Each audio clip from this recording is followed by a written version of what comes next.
Welcome along to another opposition preview show that gives you a lowdown on Saints' next opponents. And this weekend sees a visit of Stoke City to St Mary's, with both clubs looking to add a step to secure their Premier League status.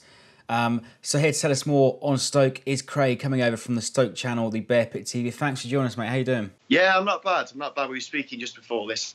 I'm getting more and more anxious as Saturday draws in. But yeah, I'm okay. When Saturday comes, hey? Exactly. But first place to start for me, actually.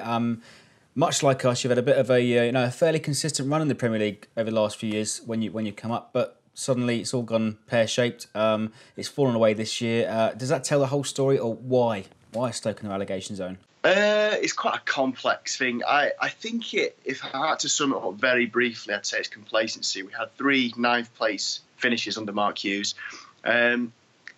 When he first come in, he was fortunate in the sense that he brought a bit of flair to Stoke. He wanted to pass the ball a lot more than Pulis did, which doesn't take too much, I appreciate. And I feel like he hit the sweet spot 2-3 years in, where he had the grit of Pulis era still remaining, with the flair of what he wanted to bring in. A lot of Stoke fans feel he went a little bit too far when he started shipping out some of the older heads, John Walters, Glenn Whelan, players like that. And it left us with a real soft underbelly. And as a consequence, we've kind of lost our identity a little bit, and we've tumbled down the league. And I put it down to complacency, and I feel, and most Stoke fans agree, that we probably should have sacked him 1 or 2 months before we did. But hindsight is a wonderful thing. It is, and a lot of us, our fans, were calling for Pellegrino months and months ago, and actually Claude Puel last season they called it as early as sort of November, December time. But much like sort of us, a bit like you, really, we're hanging on to our manager. I think our manager's going to stay on until at least the end of the season. But you've got a new manager in this season. Paul Lambert's been in the door for a few months now. It looks like the team has, slightly reacted to his influence. What sort of impact has he had? How does it compare to Mark Hughes?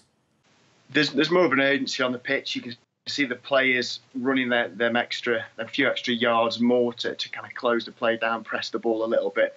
I think what Lambert's brief reign shows more than anything is how complacent players were under Mark Hughes. They weren't really playing for the manager. They weren't kind of fighting.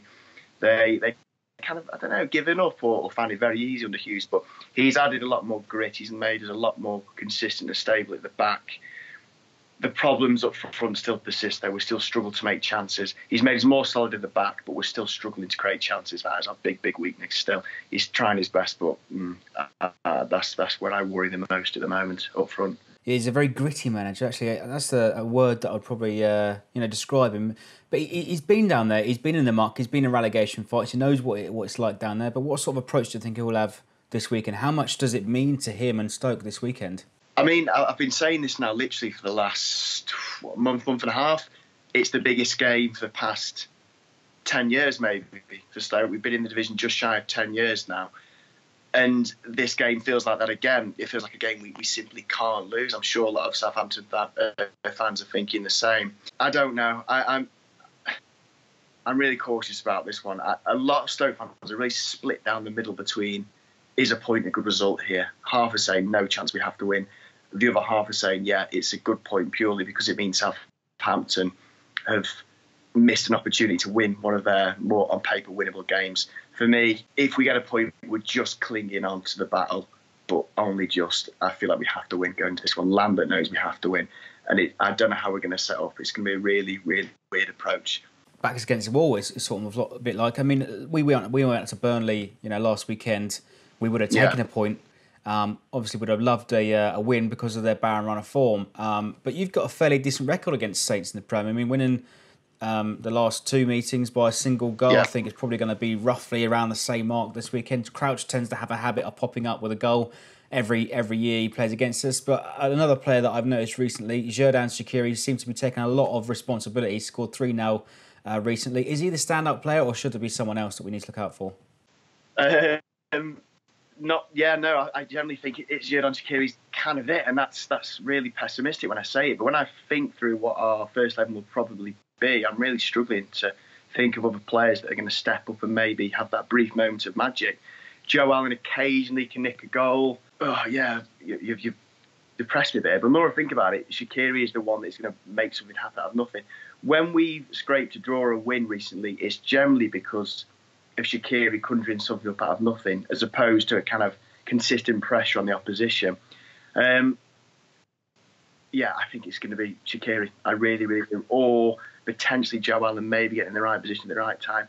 But the more I think about it, as I've said already, going forward, we really, really lack options that can really change a game. So Shaqiri is it. That would be my advice for Southampton. Get around him and you'll probably thwart the majority of Stoke's attacking presence. And it doesn't take much to stand over him. Let's say it's quite a diminutive figure.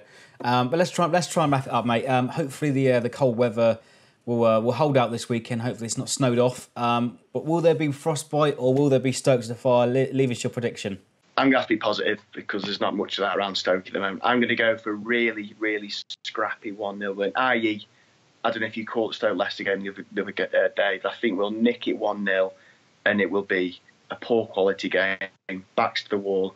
We'll nick a goal, probably free Shaq if anybody, and we'll see it at home. Fingers crossed anyway. And you know what that has? That has last on match day written all over it.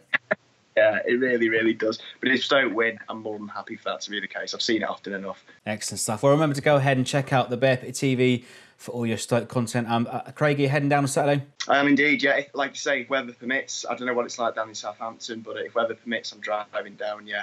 Excellent stuff. So hopefully we'll try and find some time to catch up after the match. But big thanks for joining us, mate. No problem, mate. I would say best of luck, but I won't. Well, go ahead and leave us your predictions as well for Stoke's visit to St Mary's Saturday afternoon, 3 o'clock kickoff. Let's get behind the lads. Leave us your likes and leave us your comments below.